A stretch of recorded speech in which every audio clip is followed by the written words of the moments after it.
I'm the Family Plus Director for Boys and Girls Club. Hi, my name is Esmeralda. I'm the Community Outreach Coordinator here for the Boys and Girls Club. Hello, my name is Xavier Gonzalez. I'm also Community Outreach Coordinator here at the Boys and Girls Club. Today we're going to be teaching you a fun activity that you can do with your kids that's all about communication. Having some good communication skills in a family is really important.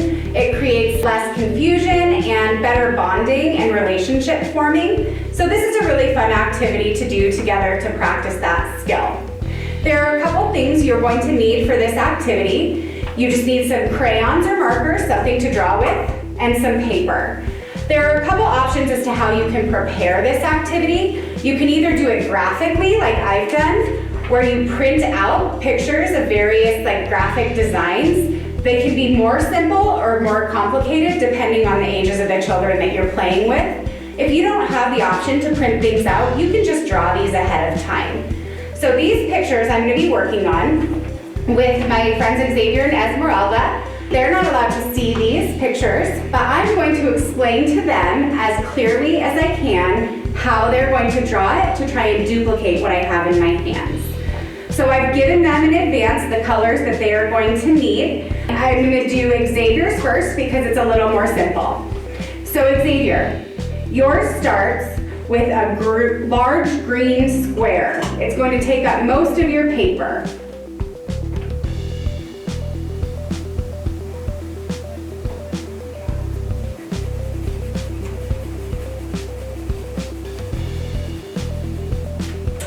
In the center of that, there's going to be a smaller green square that's filled in completely solid, directly in the center of that.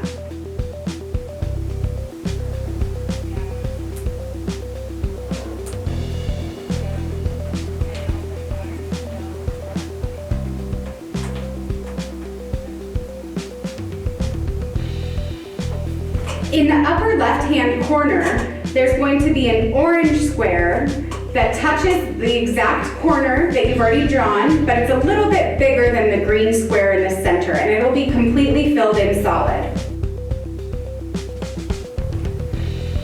Once your child starts drawing, you can't give any more direction. You have to use that first direction that you give so you can compare their final project to yours. So Xavier, now in your right-hand corner of the green square that you already drew is going to be a yellow square.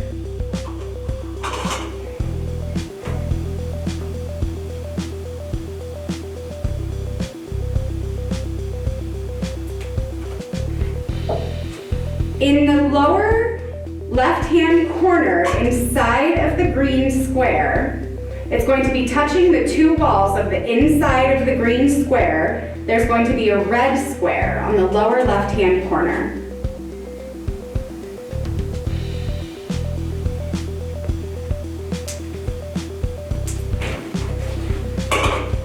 You're going to do the same thing with the black crayon as you did with the right crayon. It will be in the same location except the black square will be completely filled in. So, now that Xavier has followed all of my instructions, we get to compare what his looks like versus what mine looks like. And you'll notice in the beginning, I wasn't as clear in my communication. And then toward the end, we started getting a little bit more correct in how we had filled it out. So you can see the difference between the two and how I could have been more clear in the communication that I gave to Xavier. So Esme's is going to be a little bit more complicated because she's about 4 years older than Xavier. So Esme, in the center of your paper, you're going to draw a large black triangle, but it will not be solid in the center.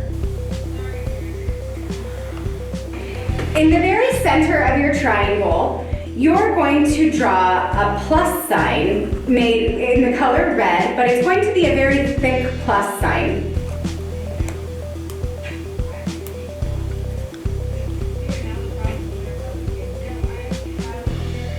In the upper corner of your triangle, you're going to do a yellow filled-in circle. In the lower left-hand corner of your triangle, you're going to draw a green filled-in circle about the exact same size as your yellow circle. In the lower right-hand corner of your triangle, you're going to draw a purple circle about the same size as the two circles you've already drawn.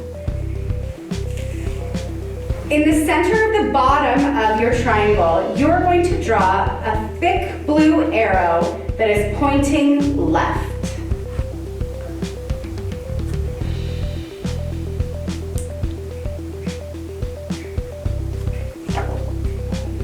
This is where things are going to get a little more complicated.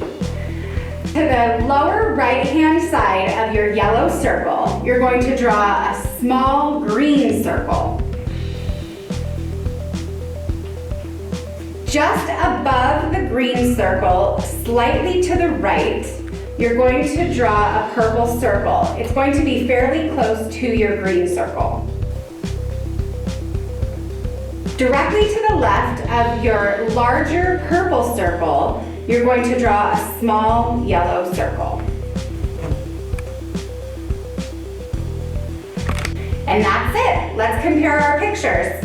So pretty far it was so good. The only thing I see that I could have communicated more clearly is every other time I said it was a solid filled in circle, and I forgot to say that with the blue arrow, but otherwise it turned out pretty well. Thank you so much for joining us with this activity in communication. Please share with us the pictures that you and your family draw, the shapes and colors that you choose, and we will see you next time.